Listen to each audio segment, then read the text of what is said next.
What's up YouTube? It's another episode of the How To Guy. I got bad news for you today. The motorized dolly that I always go on about, it broke. Oh no, that is bad news. Oh yes. But never fear, I'm going to try and fix it today. So a little bit of backstory. I was using this thing, I had a camera on top of it. I was using the remote control, doing some B-roll shots, and the front wheel just stopped turning. I don't know if this has happened to anybody else. I kind of feel bad because I told a lot of people to buy this thing on YouTube, and I think a lot of people actually bought it via Amazon. In fairness, at the time when I was using this particular motorized dolly, it's been working really well. I don't know if I just had bad luck, but I'm going to show you how you can fix it today, and hopefully it'll even be better than before. I opened this thing up. You can see there's a couple of screws, and you can use an Allen wrench or anything to get the rest of the little bolts off. After I opened it up, I found this little motor.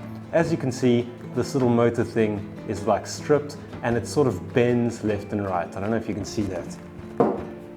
That really sucks, okay? This thing costs like 60 bucks. And you'd think if they'd made a motor, they'd make it a little bit more strong. They'd make the little gearbox inside here work better. And they're selling like thousands and thousands of these with different brand names all across the internet. The one I've got is from Andoer, and I actually contacted Andoer. No one contacted me back, hence the making of this video. I actually found this little DC motor, okay? As you can see, this is a little DC motor. As you can see, it's kind of cool. It looks like the gearbox in this particular thing is a lot better. Sounds good. And I think if I attach this and solder on this little bit to the new motor, we can test it out. It should work. So let's get going. If you're going to do this, you'll probably need some tools. Get your soldering iron.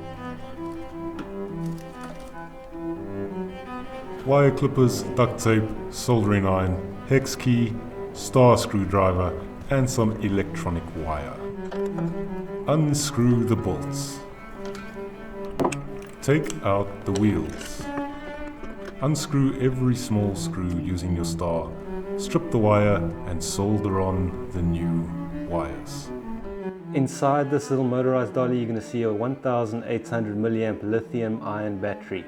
It's actually connected to the little board. I've soldered two little wires. I'm making the little wires longer and I'm going to thread it through a little hole in the front here to attach to my new motor. Connect the new wires up into live and neutral so we can get this little motor tested and working. Okay, so now we have the new motor attached to the Andoer motorized dolly, and I've soldered everything on, and the battery is still connected to the little CPU board. All we need to do now is close it up and test it out. Close it up, making sure you pretty much keep all the little plastic parts together again. Okay, so the motor is attached now. Well, it's not attached. How am I going to attach it? Duct tape.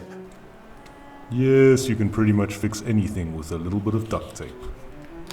I just have to say that this motor is not going anywhere. Time to test this thing out. Let's hope for the best.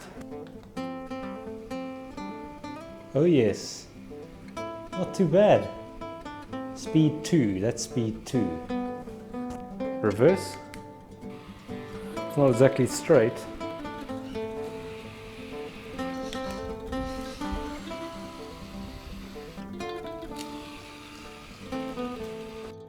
Then the how-to guy had another idea.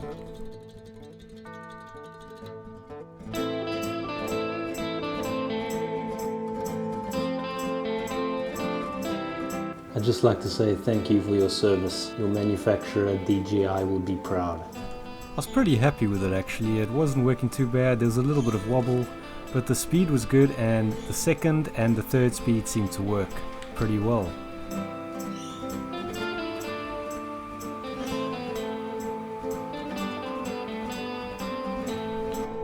This was actually tracking the camera. It's just like walking the dog. Come on, come on. Come on. Alright. If you bought one of these motorized dollies because of this channel, I really apologize. I didn't know that the thing was going to break.